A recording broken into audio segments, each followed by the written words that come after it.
This year, for International Women's Day, we're celebrating an important milestone. 2024 marks 60 years since Dorothy Hodgkin received her Nobel Prize for Chemistry.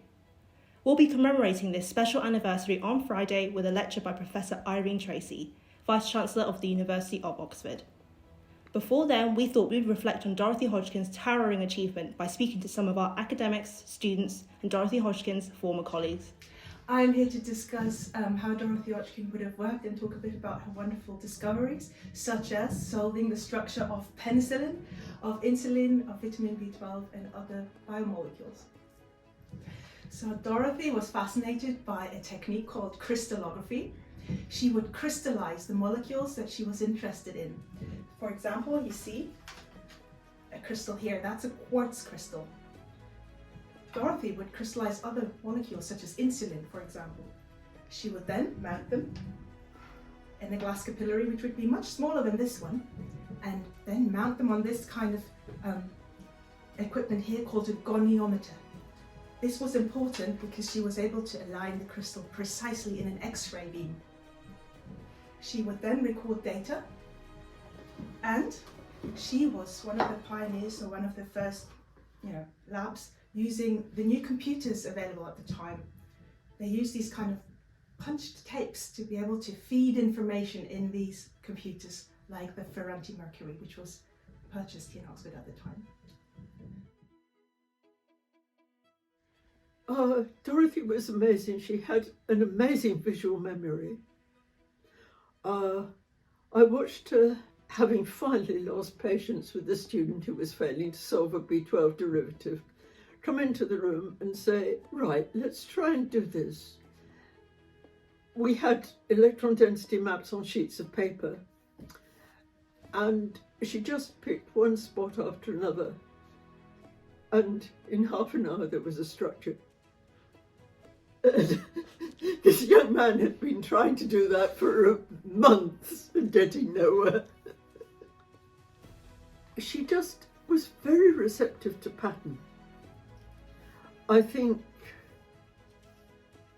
she had first seen interesting patterns when she was a small child in Egypt, and she had obviously just always analysed pattern and known what to do with it.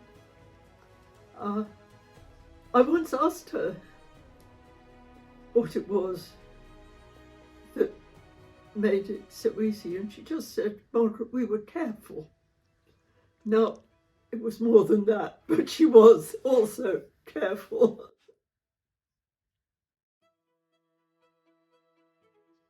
Hi, I'm Donna. And I'm Julia, and we're fourth year biochemists studying at Somerville.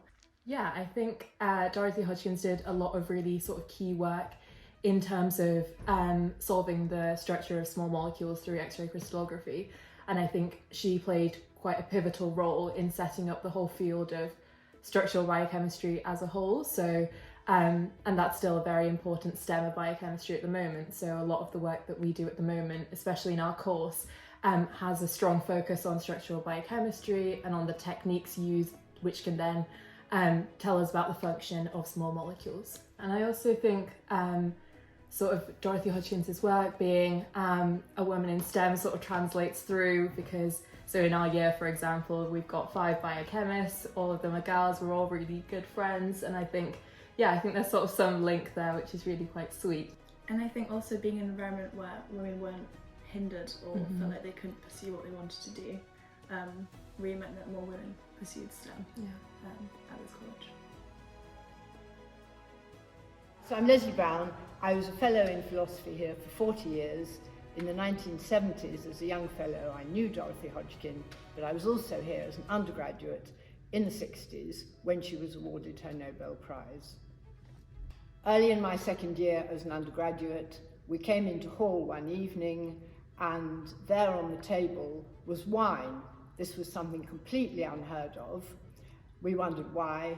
In comes Dame Janet Vaughan, the principal, with the other members of the senior common room, and before saying grace, she made an announcement. She told us that today, Dorothy Hodgkin, our fellow, has been awarded the Nobel Prize in Chemistry, and this is a tremendous day for the college, and we're all going to celebrate with a glass of wine. And I can remember it so vividly. It was such a memorable occasion.